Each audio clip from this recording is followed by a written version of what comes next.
इनको पहचानते हैं इनको? हाजी अमीन, ये हिकायत वाले बाबा हैं। मेरे से पूछना था अम्मी ले सुनना से। मेरे से क्यों पूछ रहे हो भाई? अरे भाई जगह दे दो पप्पी वाले भाई। नहीं जगह देंगे? उठा लूंगा मैं उठा के पप्पी कर लेता हूँ। फिर मैं पप्पी कर लेता हूँ, रोना नहीं, फिर दोबारा पप्पी कर लूंगा मैं, इधर ही पप्पी कर लूंगा मैं, है ना? सबर तो करो, सवाल तो करने दो। अमीर ने सुनना आ गए। सुभान अल्लाह। मुर्शिदी अत्तार पर, मुर्शिदी अत्तार पर।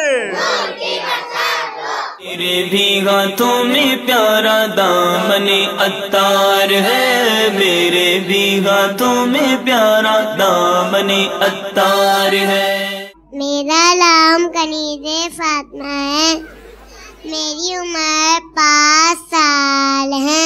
क्या ईद में मदनी मुन्नियाँ मेकअप लिपस्टिक लगा सकती है और चूड़ियाँ कड़े अंगूठियाँ पहन सकती है? मिक्के वडोथी ने मुफ्ती कासिम बन्नू है। मुफ्ती कासिम बन्नू है।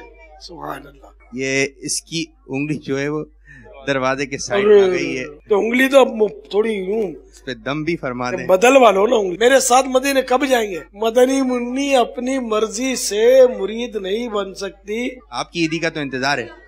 2 मरतबा 10 रुपए कौन लेगा ईदी? देखिए ईद के पुरमुसर्रत मौके पर मदनी मुन्नों की ईद अमीर अहले सुन्नत के साथ ईद के दूसरे दिन शाम 6 बजे मदनी चैनल पर।